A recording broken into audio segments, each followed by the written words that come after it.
¿Qué tal, familia? Qué bueno que una vez más nos encontramos en su programa Perspectiva. Como cada semana nos hemos encontrado para hablar de temas que nos ayuden a esa edificación, a esa educación, a esa formación que es menester y es necesaria. Porque un pueblo educado puede trabajar mejor con sus situaciones. Una de las cosas que a mí me llama la atención de la escritura bíblica es que dice que el pueblo perece porque le falta conocimiento. Hoy quiero una vez más invitarles a que interactúen con nosotros a través de nuestras redes sociales. Ya usted tiene cada lugar donde puede encontrarnos. De todas maneras, si usted quiere ir a Facebook, allí va a encontrarnos, nos da un like, nos manda un saludo. Puede hacerlo a través de Google Plus, también a través de Twitter, o si quiere mirar los programas anteriores, puede hacerlo a través de YouTube. Bueno, todas las redes sociales en general, incluso también a través del correo regular. Allí está pasando el cintillo con toda la información. Usted, por favor, tome nota y déjeme saber que usted nos está mirando, nos está saludando. A nosotros nos gusta saber que estamos llegando a donde debemos. Hoy vamos a trabajar con un tema que, sin duda, gústenos o no, se ha convertido en una noticia diaria por la triste situación. Algunos de ustedes ya me han oído hablar sobre el tema de la violencia y yo tengo una visión muy general. Creo que la violencia no tiene apellidos, pero sin duda la violencia siempre es aplicada del más fuerte al más débil. Y en este caso hemos visto cómo la mujer ha sido afectada terriblemente por la violencia. La violencia llamada en algunos casos en la descripción legal como violencia familiar o como violencia intrahogar, realmente es una violencia como quiera, pero también hablamos de la violencia de género. En realidad es una violencia hacia la mujer, es una de las violencias que cada día está afectando a nuestra sociedad de todas las formas posibles. Para eso tenemos una invitada de lujo hoy. Tenemos a la trabajadora social Yesenia Nazario, que además de tener muchos años en el trabajo social, es parte de la Oficina de Asuntos de la Mujer de la Alcaldía de Toa Baja, acá en Puerto Rico. Yesenia, muy buenas, Dios te bendiga, gracias por estar con nosotros hoy. Muy buen día, Pastor Aquiles, muchas gracias a usted por invitarnos a este programa y poder compartir un poco, ¿verdad?, sobre este tema en el cual trabajamos diariamente con esta situación y este problema social que no tan solo lo podemos observar y percibir en nuestro país, sino que sabemos que es un problema generalizado. Tristemente es un problema que se ha ido difuminando cada día más, y no solamente Puerto Rico, toda Latinoamérica, Norteamérica, en Europa. Esto lo vemos en todas partes, en España es todos los días el pan nuestro de cada día. Así que tenemos que analizarlo, tenemos que evaluarlo, y nuestra gente debe estar preparada, debe estar informada por qué esto está sucediendo. Vamos a comenzar por definir lo que se conoce como el ciclo de la violencia. ¿Cómo es que esto comienza? ¿Cómo se puede dar? Porque debe haber algún orden, ¿verdad? Eso es así. Las personas que se han dado a estudiar para comprender un poco más de lo que ocurre con la violencia doméstica han preparado un diagrama, ¿verdad?, que simplifica 3 pasos de la violencia doméstica. Pero yo quisiera, antes de entrar a discutir lo que es el ciclo de violencia doméstica, que son simplemente 3 pasos, que pudiéramos definir el concepto como tal de qué es violencia doméstica o qué la ley, ¿verdad?, constituye como violencia, y estaríamos hablando que sería el uso o el empleo de la fuerza física, el uso de la fuerza emocional o el maltrato emocional, psicológico, incluye intimidación, incluye amenazas, incluye restricción de la libertad, y es el uso de esta fuerza hacia la pareja con el fin de causarle algún tipo de daño, ya sea físico y ya sea emocional, ¿verdad? Y eso lo constituye la definición de violencia doméstica.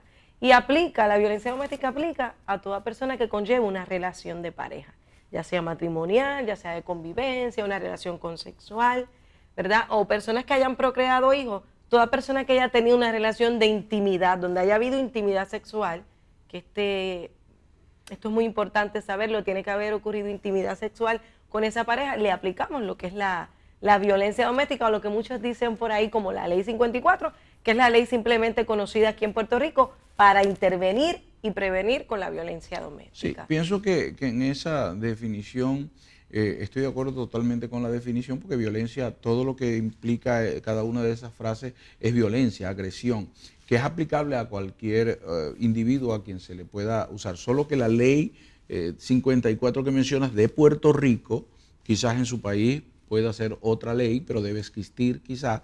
Y ahí es donde es importante entender que cuando estamos hablando de violencia, no solamente estamos hablando de violencia física, sino que estamos hablando de violencia en cualquiera de sus manifestaciones. Eso es así. Es Por muy eso, importante recalcar eso, Pastor Aquiles, porque muchas personas, cuando las recibimos y trabajamos con ellas, no han reconocido que son víctimas de violencia doméstica, porque nos han dicho, no he recibido un golpe, no me han dado un puño, no me han tirado al piso, porque cuando hablábamos de violencia doméstica hace mucho tiempo atrás, la gente solamente conoce el problema del daño físico, de la fuerza física cuando se emplea en la pareja. es el problema, estereotipamos algunas frases y las asumimos solamente para un área.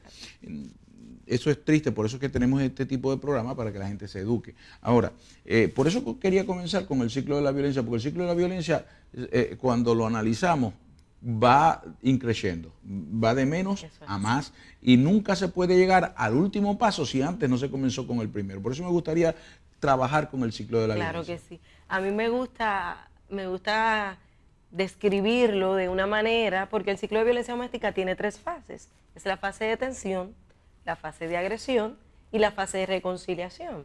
Vamos con la primera. Vamos con la primera. Yo siempre la describo como una olla de presión. Las ollas de presión, las personas que cocinan, ¿verdad? Saben que se utiliza en la estufa para someter ese producto que vayamos a cocinar al calor. Y eso va, dependiendo del tiempo que se le someta al calor, ¿verdad? Va produciendo el cambio en el producto y tiene una valvulita de ebullición, que yo siempre le digo. Y esa fase de tensión es ese proceso donde la pareja va acumulando las tensiones diarias. La discusión de hoy, la molestia de mañana, la palabrita que me dijo que no me debió decir, y donde la pareja, ¿verdad?, va teniendo todas estas situaciones, y es como la ollita de presión, se va acumulando tensión y va añadiendo tensión, y esa fase de tensión es bien importante, puede durar desde un día hasta años. Ok, me quiero detener allí porque me llama a análisis algunas cosas. Como tu trabajo es un trabajo diario, porque son las víctimas de violencia las que van a tu oficina, me imagino que el proceso se da por varias razones. Eso supongo, desde nuestra expertise, es que en primer lugar hay un mal manejo de las situaciones. No sabemos cómo trabajar esas pequeñas diferencias, entonces en vez de trabajarlas, las acumulamos. Y el segundo paso, creo que, estoy hablando del segundo paso dentro del primero. El segundo paso, entonces, pienso que es el hecho de no saber manejar la ira o el enojo, porque una vez que se va acumulando, el día que estallo, voy a estallar, voy con pasos pequeños de violencia, pero me estoy acostumbrando a la violencia. Claro. Como un mecanismo de relación. Claro que sí, estoy muy de acuerdo con eso, porque una de las bases del problema de la violencia doméstica es el pobre manejo del coraje. Las situaciones se dan porque hay alguna incomodidad de una de las partes de la pareja, porque quiero aclarar, la violencia doméstica se da de hombre a mujer y de mujer a hombre.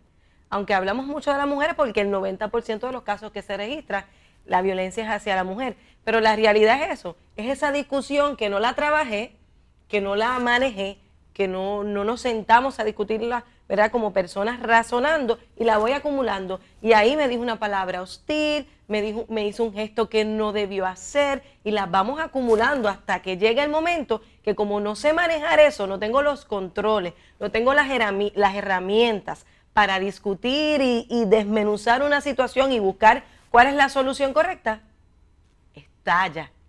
Dentro de un rato vamos a estar hablando de soluciones, por eso no nos enfocamos aquí en trabajar con las soluciones, sino que vamos a trabajar con definiciones. Y estamos entonces en los pasos de lo que llamamos el ciclo de la violencia. Y estamos hablando de que el primer paso entonces es la tensión acumulada, y ya hablamos un poco de las razones por las que esas tensiones se dan. Ahora, la siguiente pregunta es, ¿cuál es el segundo paso? El segundo paso es cuando yo le digo a las personas, esa ollita de presión, se te olvidó apagarla, la valvulita de ebullición hizo su efecto y lo que estabas cocinando, el producto, terminó en el techo. Es ese proceso donde ocurre un incidente de agresión significante. No digo importante porque todas las situaciones que ocurren en la pareja son importantes y deben ser tratadas, Pero esta situación de agresión es el momento donde ocurre la agresión física mayormente. Ahí es donde se da el empujón fuerte, ahí es donde se da la cogida de cuello, donde la cogieron por el pelo, donde le dio el puño, donde le dio la bofetada o donde ocurrió la amenaza de muerte. Ahora, son incidentes significativos y quiero aclarar algo. En esta fase de agresión, la mayoría de las veces es donde la víctima reacciona y decide salir del ciclo y buscar ayuda. En este paso. He notado, y no sé cuál sea tu experiencia en este sentido, pero he notado que muchas veces las personas, sobre todo la víctima, en el caso de la mujer, aunque ya aclaraste que esto puede ir de un lado a otro, y yo tengo mi propia tesis en cuanto a eso, en el que creo que muchas veces la diferencia de esa violencia doméstica a la violencia verbal es donde está la gran diferencia. Porque el hombre, al tener más fuerza física y tener menos capacidad o menos disponibilidad a la discusión verbal, entonces esa es su válvula de escape, esa valvulita que se estalló y así manejó la situación. Pero me pregunto yo si en muchos casos hay casos de violencia física que son obviados porque todavía no los consideramos violencia.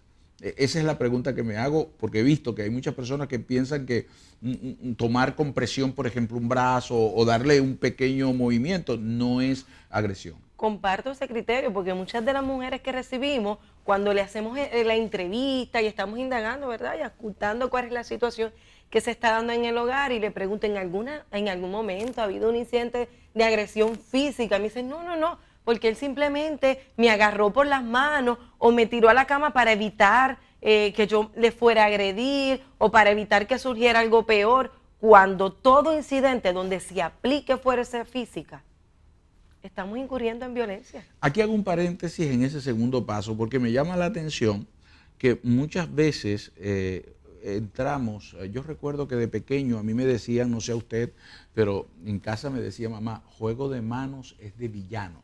O sea, nos decían a los niños que no jugáramos con golpearnos, con hacer esto.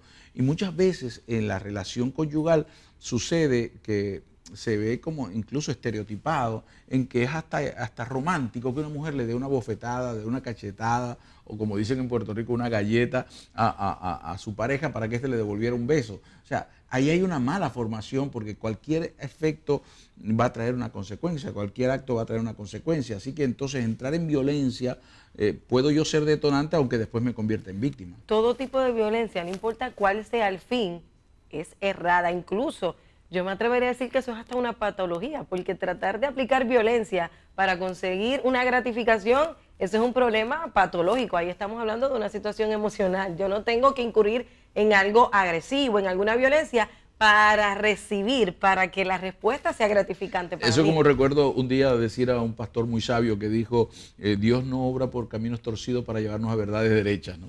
Y el tercer paso. El tercer paso, disculpe, sería la fase de reconciliación o la fase de luna de miel.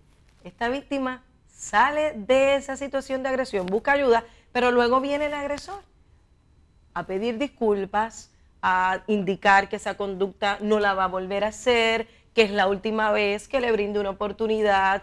Muchas de las ocasiones culpa a la víctima diciendo que pues ella lo provocó, hubo una situación que, tratando de justificar no el incidente, y comienza a darse una conducta, por eso le llaman muchos luna de miel, donde quizás cosas que no hacía con la pareja, llevarla a comer a un restaurante que ella siempre ha querido, traerle regalos, cosas que hemos visto, le envía regalos al trabajo, le ha puesto cruzacalles en el trabajo diciéndole que le ama, entonces comienza a tener esta conducta que en muchos casos termina en darle a la víctima esa esperanza de cambio, incluso, pastor, y lo digo con mucho respeto, ¿verdad? Porque soy una persona que cree en esto, pero se da la situación de que comienzan a visitar. Permítame un momentito, Yesenia, te voy a detener allí porque tengo que hacer la pausa. Pero luego vamos a seguir con esto, vamos a tomar un poquito más de tiempo para hablar sobre ese último paso. Sin duda alguna, es interesante y nuestra gente nos va a esperar. Usted, por favor, no cambie la sintonía, quédese allí con nosotros que ya regresamos con más de Perspectiva.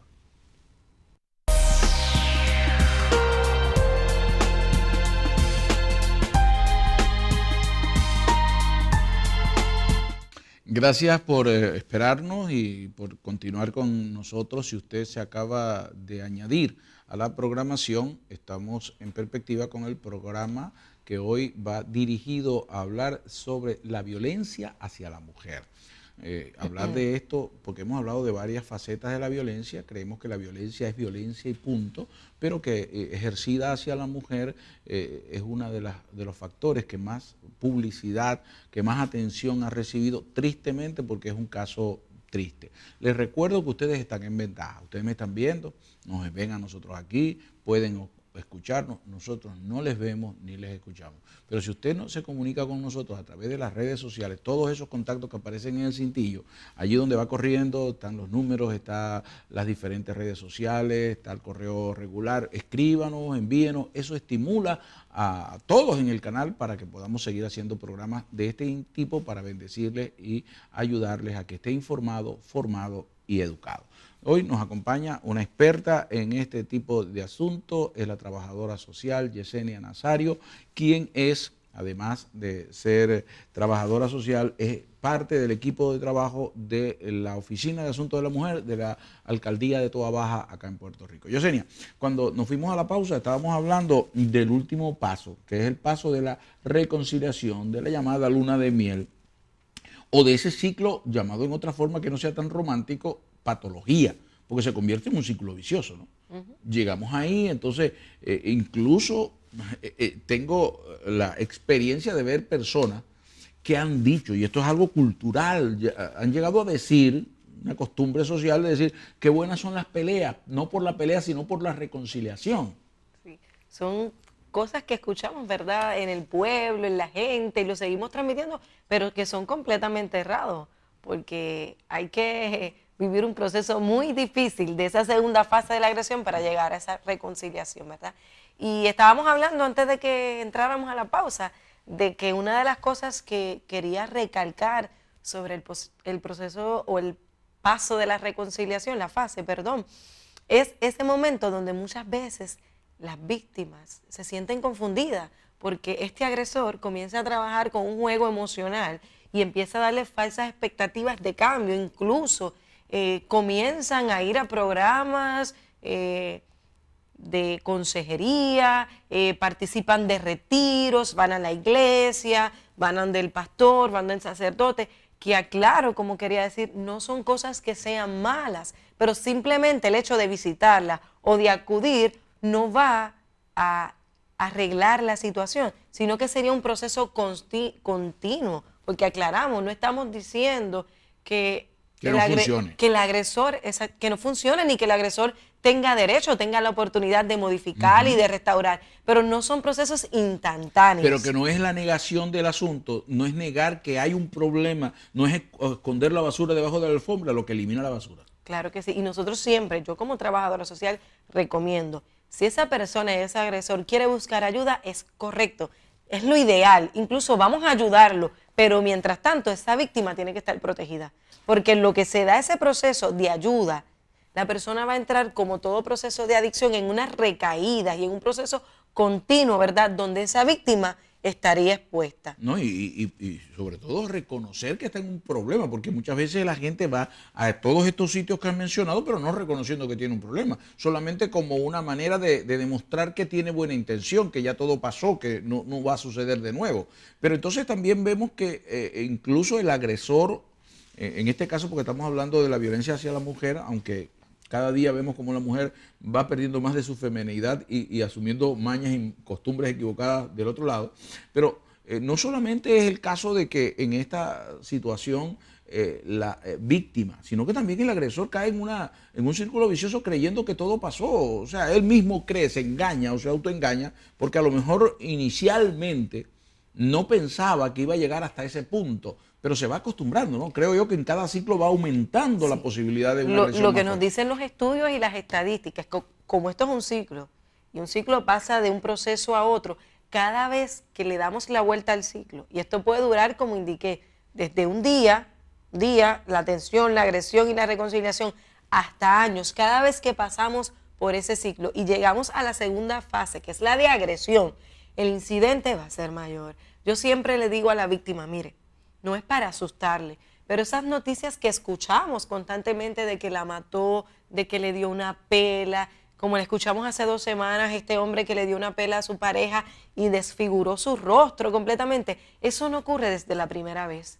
Eso no pasa de la noche a la mañana. De mañana. la noche a la mañana. Yo les puedo asegurar, siempre hay sus excepciones, pero le puedo asegurar que esa pareja ha pasado por el ciclo varias veces, aunque los vecinos, aunque los familiares no tengan conocimiento, pero se ha dado. Y siempre le decimos, si ya... Que hay señales. Hay señales, y si ya hubo un empujón, después de ese empujón va a haber otra situación mayor, va a haber la bofetada, o el remecimiento, va a haber el jalón de pelo, va a haber el cantazo. El puntapié por debajo de la mesa, miren, el codazo. El codazo, la bofetada. O sea, tenemos incidentes desde un simple empujón hasta machetazos. El último incidente que quizás podemos ver en estos días aquí en nuestra isla, en Puerto Rico, donde este hombre cogió un machete para agredir a su pareja y le mutiló todos sus brazos, sus tendones, sus músculos. O sea, no podemos minimizar esa agresión, ¿verdad?, que va a tener ese agresor. Y un caso que recientemente tuvimos acá también en la isla de un caballero, bueno, no sé si llamarlo caballero, perdóneme, es por respeto a las cámaras. Un hombre biológico. Ni siquiera llamarlo hombre sería un ser vivo con sexo de varón, pero que realmente no se comportaba como tal.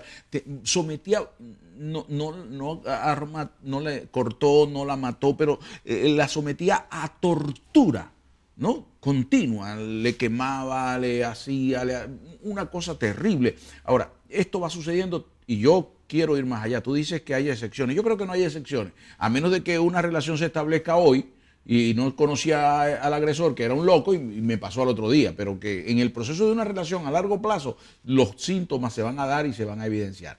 Hay algo, antes de pasar en este segmento, que tenemos que hablar un poco de las consecuencias que esto trae. Hay una pregunta que me hicieron, me pidieron que hablara sobre el síndrome de la mujer maltratada. ¿De qué se habla cuando hablan de esto? Okay. Cuando hablamos del síndrome de la mujer maltratada, que ese término se utiliza mucho cuando estamos ya en los procesos en los tribunales, es donde más quizás lo podemos escuchar, es este síndrome donde esta mujer que ha sido sometida a un constante abuso, ya sea emocional, ya sea físico, ya sea psicológico, sexual, ¿verdad? Porque no hablamos mucho de esa área, pero también se está dando. Esa mujer llega a un momento de que como método para defenderse o como método para manejar todas esas frustraciones que está teniendo por el trato que recibe, comienza a aplicar la misma violencia. Síndrome de la mujer maltratada, tenemos mujeres, ¿verdad?, donde comienzan a utilizar la violencia para expresar el coraje, la frustración y también para manejar las situaciones con su pareja. Fíjate que naturalmente el hombre es más dado a utilizar la fuerza física y la violencia por razones de su naturaleza, y estoy hablando de naturaleza según la condición natural que el hombre tiene debido a ciertas cosas y consideraciones incluso que para nosotros son teológicas, que no vamos a entrar en ellas.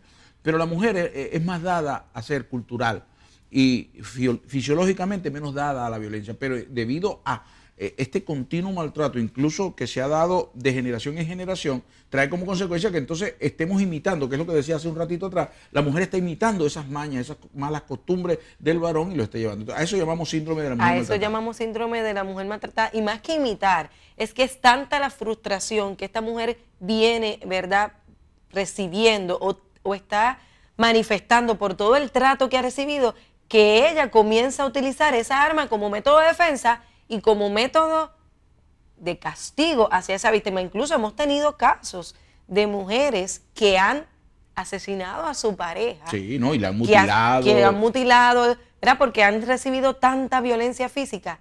Y han habido situaciones donde la mujer, en el proceso judicial, ¿verdad?, ha salido muy bien, porque se ha podido probar, obviamente con peritos y con personas expertas, con buena, ¿verdad?, con un buen abogado, con buenos fiscales, poder probar que esa mujer actuó de esa manera porque estaba teniendo el síndrome de la mujer maltratada. Sí, aunque estamos viendo que esto se está no dando, se aplica en todos los casos, no, aclaro. No en todos los casos, y que estamos viendo cómo cada día incluso vemos en escuelas a niñas usando cosas que no se veían muy a menudo, niñas peleando entre ellas por algo que en otra cosa hubiera sido llamado un caso de violencia doméstica, se da en ese tipo de cosas y casos, y estamos viendo esto. Pero eso me lleva entonces a este segmento, las consecuencias que eso trae, porque un síndrome de mujer maltratada puede ser que se reaccione hacia la persona que le está causando el daño, la violencia, la agresión, pero también puede ser que se manifieste, y esto es muy a menudo que se da, contra otra parte más vulnerable, más débil, que son sus hijos, y que entonces el ciclo se está perpetuando de la violencia. Claro que sí, o sea, no tan solo con el síndrome de la mujer maltratada, con lo que es la violencia doméstica, hay unas consecuencias severas, no solo en las víctimas y en el agresor, hay unas situaciones que vienen a manifestarse en la conducta de los niños, de los hijos, producto de esa relación, o que no son producto de la relación, pero son víctimas también secundarias, porque están recibiendo las constantes peleas, están viendo, ¿verdad?, cómo esa madre la interacción, está sometida a ese proceso. La comunicación, donde la relación se da en base a una pelea y no a un diálogo. Y entonces eso tiene un efecto en todas las áreas, emocional y psicológico, porque una niña que está recibiendo o que está percibiendo, viendo cómo ese constante maltrato hacia su mujer, va a entender que esa es la relación habitual entre un hombre y una mujer. Sí, que es lo normal. Y que cuando ella tenga una pareja, ella tiene que permitirlo porque eso es lo que vio, ese es el modelo que tuve. Y si es un varón, va a pensar, bueno, esta es la manera correcta de arreglar las cosas. Mi papá lo hacía, mi padrastro lo hacía, así que cuando yo tenga una pareja, de esa misma manera la voy a tratar. Pero también podemos ir a otras cosas. O sea, los niños que están sometidos a estas situaciones van a tener unas conductas que las vamos a percibir en la escuela. O sea, podemos tener niños que comiencen a tener una conducta hostil en la escuela con sus compañeros a la hora de manejar los conflictos habituales que hay en la escuela, pero también podemos tener niños que se retraen, que se aíslan, que comienzan a tener tristeza, y eso bajo aprovechamiento escolar. Y estamos hablando del problema social, porque entonces no solamente está la víctima, está el victimario, están los miembros de la familia, sino que entonces ya toda la sociedad se está enfermando. Porque, por ejemplo, una mujer que está sometida a este tipo de situación, que es una ejecutiva, que es una juez, que es una médico, que tiene cualquier área, no va a rendir, claro, no va a producir sí, adecuadamente. Porque hablamos un poquito de los efectos de los hijos, pero si hablamos también de ese efecto en la víctima, baja autoestima, dificultad para tomar decisiones, temor a la soledad, se siente insignificante, que no tiene la potencia, ¿verdad?, o el empoderamiento para tomar unas decisiones, y eso le va a afectar en su área de trabajo, eso le va a afectar en su entorno familiar, porque se afecta los hijos, mamá, papá o padrastro o la pareja, ¿verdad?, pero se afecta también el componente de familia externa. Porque hay un mito, y quiero que me ayudes con eso, porque hay un mito que esto solamente sucede en los grupos económicos de menor ingreso, la gente de menor capacidad intelectual, pero mi expertise como consejero ha sido que yo he atendido profesionales de toda clase, incluso trabajadores sociales. De todas las áreas. Esto es un mito, ¿verdad? Hay varios mitos sobre la violencia doméstica, pero uno de los más conocidos es este. Pero la realidad es que sí se da mucho en todos los escenarios. Lo que pasa es que obviamente la clase pobre se va a dar a conocer. ¿Por qué? Porque esa clase pobre es la que va a ir a las agencias de gobierno, es la que va a ir a los hospitales de gobierno y van a estar las estadísticas expuestas, se van a exponer a los medios, pero tenemos gente que conocemos desde jueces, desde abogados, desde médicos, artistas, porque la violencia doméstica no tiene que ver con nuestra clase social, tiene que ver con una dificultad con el carácter y con una desigualdad en las relaciones de poder. Esto es una relación y también de poder una cuestión desigual. Y una cuestión que se ha establecido quizás como una costumbre en una sociedad en la que quieren buscar culpables, pero el principal culpable es no tener una relación adecuada, una madurez social. Y la realidad es que quizás la persona de una clase social más acomodada, ¿verdad?, va a tener el acceso a otros servicios, quizás, ¿verdad?, que no están tan expuestos como ir a una psicóloga, como ir a otros lugares donde eso se va a tener más Pero te tengo que detener de nuevo, porque ya la pausa llegó de nuevo, y este es el tiempo de televisión. Usted discúlpenos, pero ya vamos a regresar. Esto está interesantísimo. Vamos a la pausa. Les recuerdo, por favor, ahí están las redes sociales. Aproveche este momentito y envíenos un Twitter, envíenos un contacto a través de Facebook, a cualquiera de ellos. Hágalo. Ya regresamos con más de Perspectiva.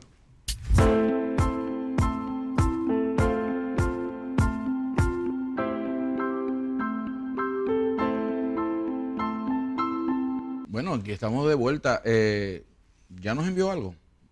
¿A través de dónde? ¿De Facebook? ¿De Twitter? ¿Cómo lo hizo? ¿Con Google Plus? Hágalo. Y diga que fue este programa el que vio y denos su opinión de este o de cualquier otro programa. Díganos, y si quiere ver programas anteriores, porque usted no sabía que Perspectiva estaba en este canal y pasaba todas las semanas a esta misma hora, pues vaya a YouTube y allí en nuestro canal va a encontrar todos los programas anteriores que hemos realizado.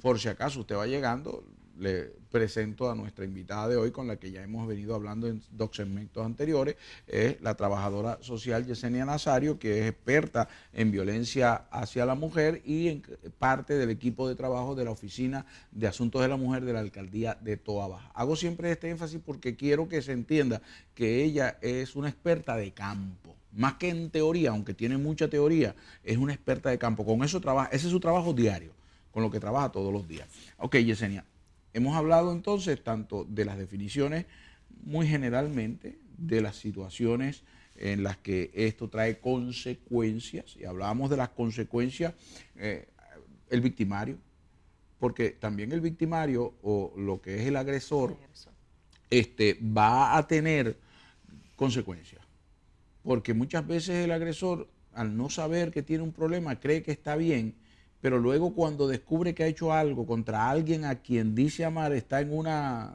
confusión muy terrible de emociones, una gran disyuntiva, y si es un profesional o lo que sea, tampoco va a rendir lo adecuado.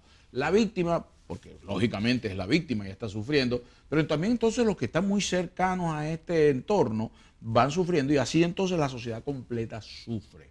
Claro, se va impactando todo componente de la familia y de la sociedad, como hablamos, las situaciones que le ocurren a la víctima, a los hijos, a los familiares, porque nos quedamos ahí hablando un poco de los familiares. O sea, esta víctima muchas veces tiende a aislarse, o no tan solo ella tiende a aislarse, el agresor provoca eso para que no acceda, ¿verdad?, a recursos que puedan ser de apoyo para ella, como su familia, algún vecino, la iglesia. Limitan el acceso de ellas a muchas situaciones, ¿verdad?, para, como ellos alegan, protegerla, y no es protegerla, es por el contrario, evitar que ella pueda conseguir algún tipo de protección o algún tipo de apoyo. Se afecta el trabajo, porque tanto la víctima no va a rendir igual porque está atemorizada, está ansiosa, tiene temor de que ese agresor se aparezca en su trabajo, se lo encuentre en algún lugar público, pero también el agresor no va a rendir igual, porque aparte de que está trabajando con que sé que esto puede estar mal, pero lo estoy haciendo, aparte de eso,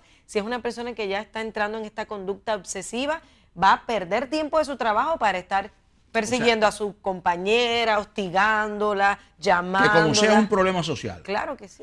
¿Tienes una idea de en este municipio, que es un pequeño municipio en comparación con lo que es la pequeña isla de Puerto Rico? Estoy hablando de una proporción, para los que no saben, Puerto Rico tiene 160 kilómetros de largo por 80 de ancho, lo que serían 100 por 35.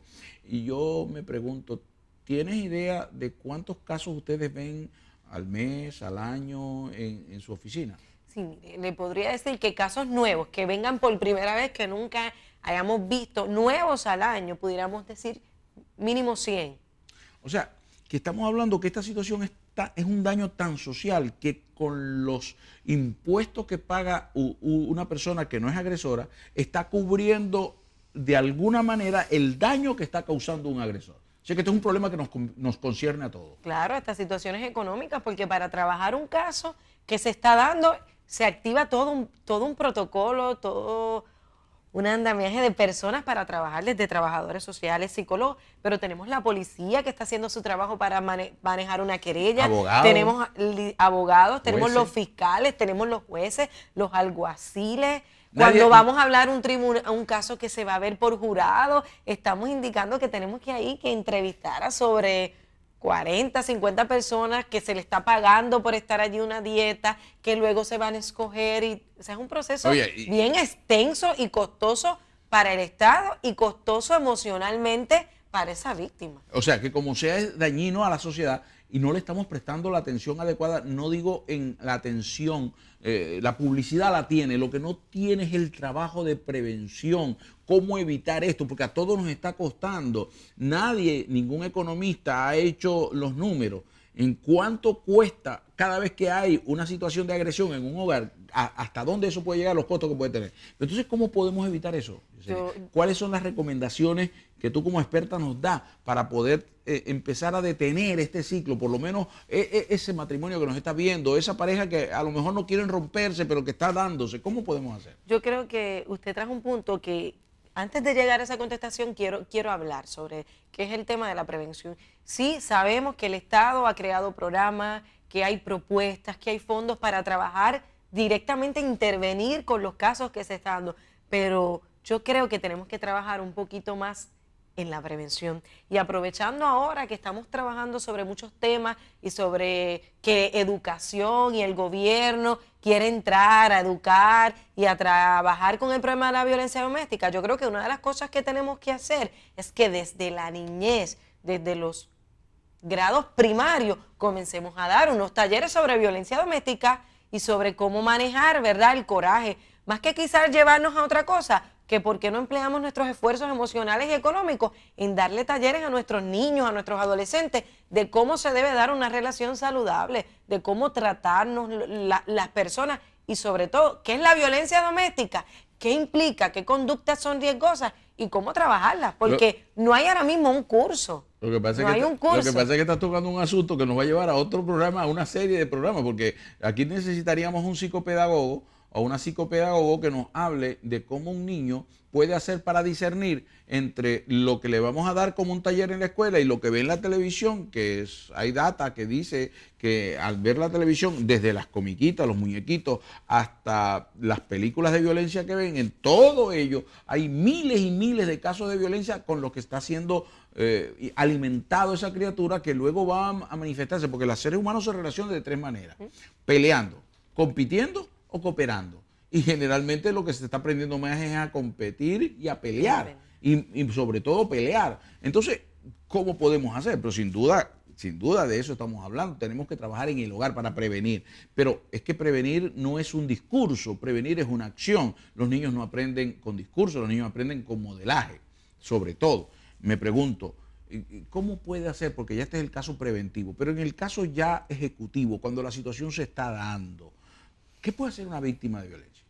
Bueno, lo que nosotros le decimos, ¿verdad?, primero a la víctima es que tan pronto ella identifique, ¿verdad?, que hay unas conductas de riesgo, de amenaza, de celos constantes, de control en la toma de decisiones, control en lo económico, que ya se está viendo, ¿verdad?, unas conductas que son el perfil de ese agresor, debe buscar ayuda profesional. Pero usted está hablando de que haya diferencias en la economía o que uno de los dos se constituya en tirano del otro y le obliga a aceptar todo su criterio. No estamos hablando de eso, porque sabemos que toda relación de pareja va a tener sus dificultades, va a tener, ¿verdad?, alguna discrepancia en cuanto a cualquier tema, ¿verdad? Pero estamos hablando de esa imposición, porque recordemos lo que dijimos al principio, que una relación de violencia doméstica es una desigualdad en una relación de poder donde una de las partes, sea hombre o sea mujer, pero en este caso estamos hablando de los hombres, entiende que tiene control para someter y subyugar a la otra parte. Sí, porque cuando vamos a hablar de machismo, ese es el perfecto machismo. El machismo no es no querer lavar los platos, porque hay mujeres que no les gusta lavar platos. Machismo es cuando el varón se considera superior por el hecho de ser varón. Eso es la definición más sencilla que podemos tener de machismo. Pero entonces hoy hemos visto como hay una respuesta donde dice, bueno, tú no me vas a controlar como yo gasto mi dinero como me da la gana. Entonces lo que traemos es otro problema mayor en la familia, que es la división, que tampoco se quiere. Entonces estamos hablando de que deben ser por consenso, debe ser por tratar de llegar a acuerdos y no imponer el criterio. Cuando eso está sucediendo, cuando hay la amenaza, cuando hay el empujón, cuando hay el levantar la mano y decir me dan ganas de, y ese tipo de cosas. Eso se llama intimidación, que a veces no hablamos de eso. Ajá. Y la intimidación es este proceso donde el agresor no comete la conducta, pero provoca en la víctima el temor a que ocurra. Quizás no le dio el cantazo, quizás no le dio el puño, pero hizo el gesto, rompió objetos que son de mucho valor para esa víctima, le lastima a sus animales. Tiró las puertas, golpeó la mesa, botó la comida. ¿Y cuál es lo que provoca en esa víctima? Gritó. Yo voy a dejar de hacer, voy a ser complaciente al extremo y voy a evitar cualquier tipo de situación para evitar que ocurra esa agresión. Inmediatamente debe buscar ayuda profesional. Hay agencias en este país, hay líneas telefónicas que son 24 horas, hay agencias en los gobiernos, hay agencias privadas donde puede buscar ayuda de algún trabajador social, de algún psicólogo que pueda ayudarlo a entender que está viviendo una situación de violencia doméstica y ayudarle a accesar a unos servicios. A veces se consiguen las personas, las víctimas se consiguen en una situación que no quieren perder su hogar, pero quieren regular la situación. Entonces por eso no van a buscar ayuda. ¿Hay posibilidad de buscar ayuda sin que inicialmente se tenga que romper todo?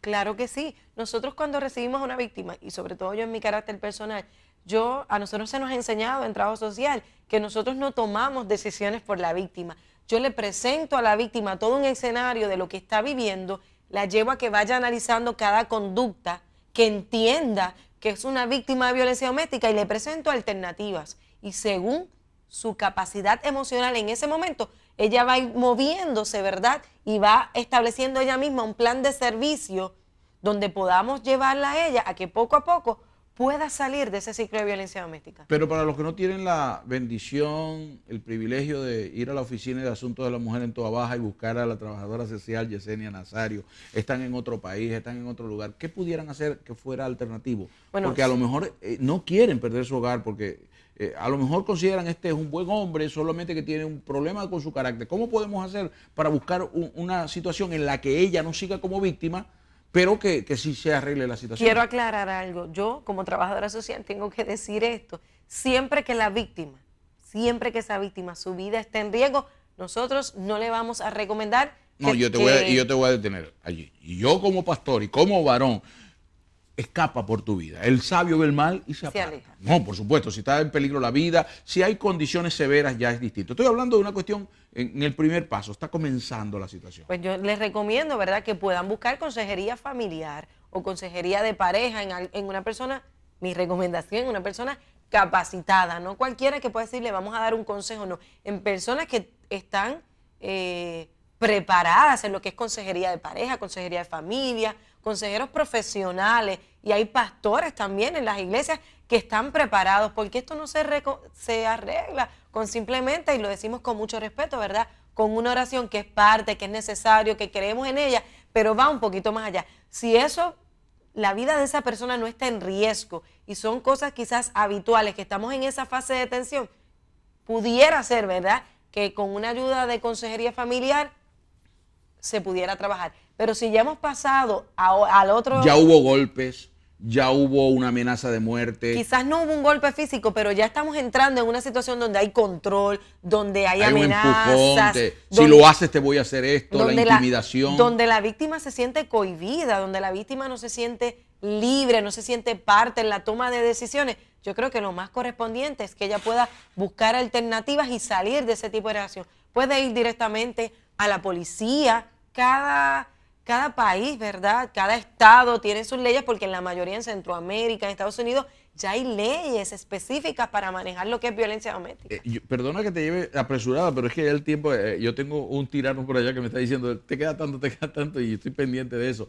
Pero es saludable que cuando se llegue en el ciclo, en los pasos esos que ya hemos mencionado, cuando se llegue a la luna de miel, yo como víctima, la persona como víctima, obvíe eso y diga, bueno, ya pasó todo y haga un acto de negación, o en ese momento debe decir, aprovechar, ok, ¿quieres la luna de miel? Antes vamos a ir a un programa, antes vamos a ir porque no voy a volver. Es nuestra recomendación todo el tiempo. Hay víctimas que han llegado a nuestra oficina que entendemos que debe salir, que su vida está en riesgo, pero ellas, ¿verdad?, entienden que deben darle una oportunidad, que hay una esperanza de cambio. Siempre se les recomienda, no entres de nuevo a la relación hasta que esa persona haya entrado por un proceso de ayuda, o sea, que tome tiempo y que ella pueda ver los cambios. No le niegues la oportunidad, pero condiciona esa oportunidad, es lo que le estás diciendo. Condiciona esa oportunidad a un proceso de salud que esté certificado. Si la vida de esa persona no está en riesgo, es una alternativa dar ese proceso. Si la vida de esa persona está en riesgo, jamás vamos a recomendar esa oportunidad. No, por supuesto, porque ya cuando está en riesgo estamos hablando de un problema mucho mayor, porque ya la persona ha salido de los controles. Y hacemos una aclaración, a veces la vida puede estar en riesgo no solo física, sino emocionalmente. Tenemos víctimas que es tanto el daño emocional que lamentablemente están muertas en vida. Yo sé que solo estás cogiendo ahora fuerza, todavía te queda como para 2 horas más, pero tengo que ir a la pausa. Ya regresamos con más de Perspectiva.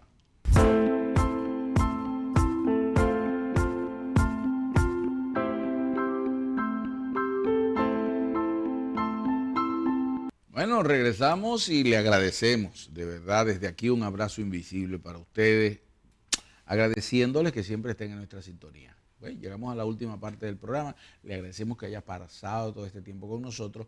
Les recuerdo que es importante, les ruego, por favor, comparta con nosotros su opinión, díganos qué le ha parecido este o cualquier otro de los programas. Llámenos, escríbanos, ahí están las redes sociales donde nosotros le estamos poniendo a disposición para que se contacte, para que nos deje saber. Ese es nuestro pago, eso es lo que usted nos va a pagar a nosotros, el dejarnos saber, el decirnos cómo podemos mejorar y qué tema a usted le gustaría que pudiéramos tratar. Hemos tenido un programa excelente con la trabajadora social Yesenia Nazario, que ha venido a compartir con nosotros sobre la violencia hacia la mujer, cómo hoy se viene dando dentro de las relaciones conyugales. Yesenia, este es el segmento de concluir. Y retomando un poco lo que dijiste, hablaste de unas definiciones interesantes, los cuales nos llevó a unos 3 pasos importantes que, si mal no recuerdo, y me ayudas con eso, está entonces en primer lugar lo que es la tensión, luego está la agresión y después está la reconciliación. Eso es lo que llamamos el ciclo de la violencia doméstica, que tiene 3 fases: tensión, agresión y luna de miel o reconciliación. Exacto. Y luego tuvimos entonces una definición interesante que nos llevó al siguiente segmento, que es el síndrome de la mujer maltratada, que se convierte entonces también en maltratante. Pero creo que ese síndrome se le aplica no solamente a la mujer, también hay el hijo maltratado que va a convertirse en maltratante, y tenemos una continua sucesión de hechos. Hay un video muy bueno en las redes que se llama La escalera de la violencia. Es un video bien sencillo, pero va mostrando en varias generaciones cómo se va dando ese patrón de violencia padre a hijos, y esos hijos cuando crean su familia lo van pasando incluso hasta los animales. O sea, es un video bien sencillo, pero lo utilizamos mucho cuando vamos a trabajar con los padres para que puedan entender el impacto que tiene mantenerse en una relación de violencia doméstica y el efecto que puede tener. Ha llegado incluso a ver una etapa, nosotros hemos hablado de ello, lo que es la violencia subliminada, escondida, que parece que no es, pero es. Luego hablamos entonces de las consecuencias, de los costos sociales. Hicimos un análisis breve, pero apretado, pero muy interesante, de cuánto esto puede estar costando a una sociedad. Y algo que dijimos allí fue que el hecho de que haya violencia a mí, que no soy violento con mi pareja, con mi matrimonio, me está costando. A todos nos está costando y tenemos que hacer algo. Y hablamos de la prevención. Ahí llegamos entonces al siguiente segmento, que es la prevención. Y dijiste de la prevención, que es sumamente importante. Sumamente importante. Nosotros incluso en mi carácter, ¿verdad? En mi profesión, en mi trabajo, trabajamos mucho con la prevención. Estamos trabajando duro en las escuelas, estamos yendo a las escuelas intermedias, a las escuelas superiores, a iglesias, tratando de llevar este mensaje de prevención, que podamos entender que esta conducta, que antes del 1989, que es donde se crea la ley 54, que es la ley que trabajamos aquí en Puerto Rico, era el concepto que en las familias nadie se mete, que los paños sucios se lavan en la casa, que en problemas de matrimonios nadie se mete, ¿verdad? Este concepto de violencia, que lo podamos entender y que es una conducta que no se puede seguir permitiendo. Y yo le hice el comentario, ¿verdad?, de que entiendo que debemos crear como Estado un curso específico para eso. Ok, yo soy vecino de una pareja donde hay violencia. ¿Yo me debo quedar callado porque no es problema mío, porque los trapos sucios se lavan en casa? ¿O yo debo decir, me está costando a mí, mientras esto se active todo va a haber... Yo tengo una responsabilidad social y una responsabilidad ética, yo como profesional, pero aún aquel persona que está a mi lado, que vive al lado mío, de ese agresor y esa víctima, no importa que no tenga ninguna profesión, hay una responsabilidad social y moral donde debemos y tenemos que actuar. Y si escuchamos una situación donde hay agresión, no me debo quedar callado, debo llamar a la policía de forma anónima. Hay procedimientos que se hacen, usted indica, da la dirección y la policía va a llegar allí. Yo como pastor avalo totalmente eso e invito a todos mis compañeros ministros en toda Latinoamérica, en todo el mundo, a que sean lo suficientemente valientes y éticos para no esconder de ninguna manera la violencia. Finalmente llegamos entonces a la parte conclusiva. Yesenia Nazario, trabajadora social, alguien la quiere invitar para que hable de este tema en su iglesia, en su grupo social, en su escuela. ¿Está dispuesta, Yesenia? Claro que sí. Es algo que nos apasiona, es algo que lo hacemos con mucho amor. Llevamos 10 años trabajando con esta población de violencia doméstica, aunque hemos trabajado otras poblaciones, pero sentimos mucha satisfacción el poder ayudar a una víctima, el poder llevar un mensaje y cualquier persona, ¿verdad?, que desee, que quiera que podamos estar allí, lo podemos hacer, se pueden comunicar con nosotros a través de mi celular al 787-248-1409, es mi celular, y podemos ir a iglesias, podemos ir a algún campamento, podemos ir a alguna reunión de mujeres, alguna reunión de hombres. Me encantaría poder compartir con hombres que podamos entender un poco, ¿verdad?, sobre cómo trabajar con nuestras parejas, y estamos en la disposición. Qué bueno. Y Yesenia, yo sé que particularmente al conocerte, sé que uno de los grandes asuntos de este trabajo tuyo es que te toca. Tú muchas veces me compartes de casos que están viviendo, de dolores que te causa esto. O sea, que el dolor en esta sociedad es cada día mayor. Solamente podemos decir que el trabajo que estás realizando es un trabajo encomiable y espero que puedas estimular. Me gustaría que hicieras un llamado a tus compañeros y compañeras trabajadores sociales para que asuman una visión mucho más responsable y seria sobre este asunto de una manera equitativa.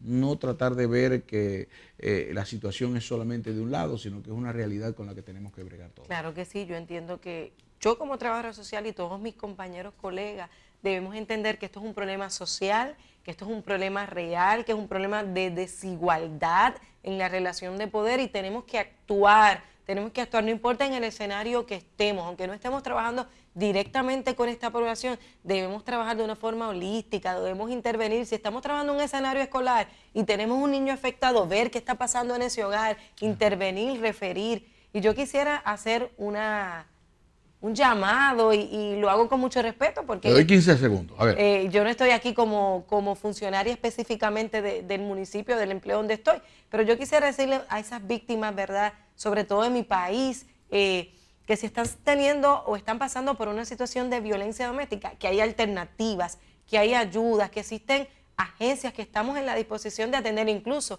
yo pertenezco, trabajo y laboro en el municipio de Toabaja, pero yo puedo atender a víctimas, no importa que no sean de Toabaja. Si usted está en una situación de necesidad, si usted tiene riesgo, si usted necesita salir de ese ciclo, estoy en la disposición. La oficina Asuntos de la Mujer puede recibirlo aunque no viva en Toabaja. Pero el Centro Internacional de Restauración Familiar te permite llegar a toda la isla de Puerto Rico y a toda Latinoamérica. Así que si alguien quiere enviarte o llamarte de cualquier otra parte, también está dispuesta a ir. Nos puede conseguir a través de mi teléfono, a través del teléfono de nuestro pastor Aquiles, 407-7192. Muchísimas gracias una vez más. Es un placer poder llegar a sus vidas, a sus hogares, a donde usted nos reciba. Será hasta la próxima semana, cuando una vez más ustedes y nosotros nos encontraremos aquí en Perspectiva. Que Dios le bendiga.